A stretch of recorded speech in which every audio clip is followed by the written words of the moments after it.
Hi everyone, long time no see. I'm Stephen Muray, the game director of Stellaris, and today we're going to be going over some more of the improvements that the Stellaris team has made to the 3.9 Caelum update. First up are some improvements to the Environmentalist Civic. Although the initial version of the Ranger's Lodge and the Ranger jobs for the Environmentalist Civic were good, we felt they could be improved upon. Changes the Civic has seen are the number of Ranger jobs provided by the Lodge now scale with the number of natural blockers on the planet. Environmentalist empires can now choose to expand their nature preserves, increasing the number of blockers and thus the number of Ranger jobs that are also on the planet. In addition to providing unity for environmentalists, each natural blocker on the planet, with the exception of nature preserves, now gives Ranger jobs a small amount of basic resources. Gardeners everywhere know the threat of invasive species. Now you too can have a plantoid or fungoid species that grows like weeds. Invasive species get plus 5% habitability and plus 5% pop growth speed for each negative trait that they possess, but they can only select negative or botanical traits. Will you use them to propagate yourself across the galaxy?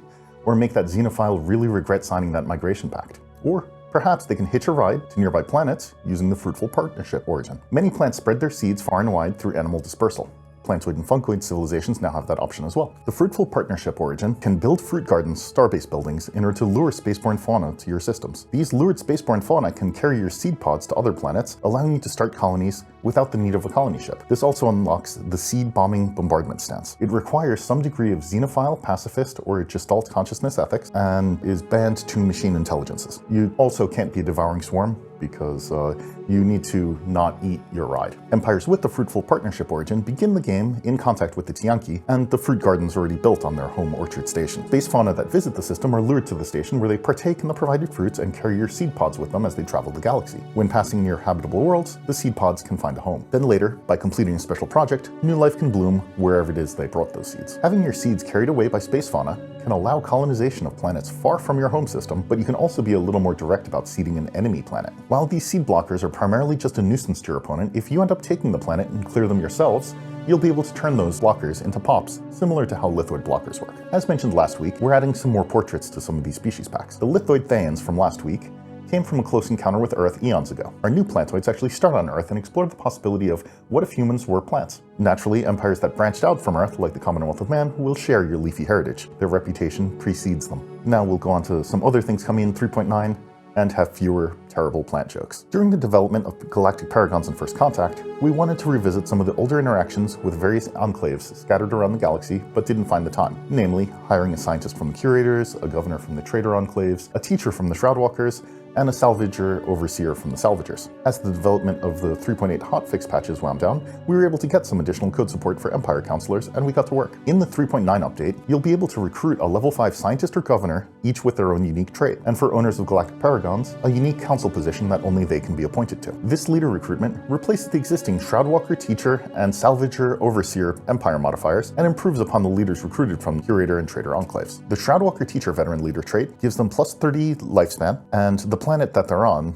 gains plus 5% amenities and additional unity from telepaths. The Shroudwalker Council position gives the entire Empire increased chance for psionic research options, monthly unity, and reduces Shroud delve costs. The Master Salvager repairs the hull of friendly ships in the system they're in, and when debris is scavenged or researched within the system they're in, they have a chance to salvage enemy ships. Their Council position increases resources gained from scavenging debris, and also increases armor hit points in friendly systems. The Curator trait increases research speed and survey speed, and increases the chance to draw rare technologies. Their Council position increases assist research efficiency across the Empire, and reduces researcher upkeep. And finally, the Merchant Enclaves provide liaisons that provide strategic resources of some sort. Zuracorp, for instance, provides exotic gases, and the planet that they're on has increased exotic gas production and trade value. Their Council position increases trade value across the Empire and reduces your market fee. However, just because you've recruited these renowned leaders from Enclaves, don't expect them to sit idly by if you attack their former home. Should you attack the Enclave that was their home, they'll likely leave in a huff. We've made some other changes, such as a UI modding change where an interface has moved to unchecked defines. The important part of this is that any mods that alter defines listed under an interface no longer block achievements or Iron Man. A couple of weeks ago, I mentioned that we're looking at some adjustments to overcap formulas to reduce their negative effects until the greater leader consolidation rework is ready. Rather than a linear progression that abruptly hits minus 100% XP, we've replaced the current XP scaling for leaders with a formula that follows a curve. I hope you've enjoyed this summary of things that we've been working on. Humanoids and necroids are the main topic for next week,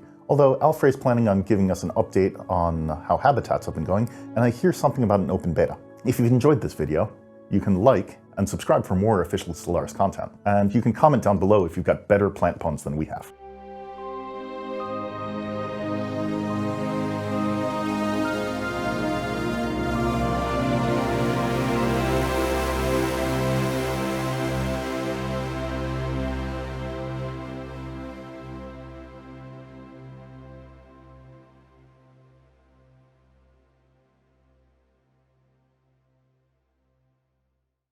Bonus content. There were so many bad puns in this dev diary that they're making me read them all as punishment. Say hello to my little friend. Where are they going to take them? All Clover the galaxy. It was meant to be. The root of the problem. Is that all of them? Now you've got blackmail material. Except I have no shame, so, you know, whatever. Okay, Bloomer. Okay, Bloomer.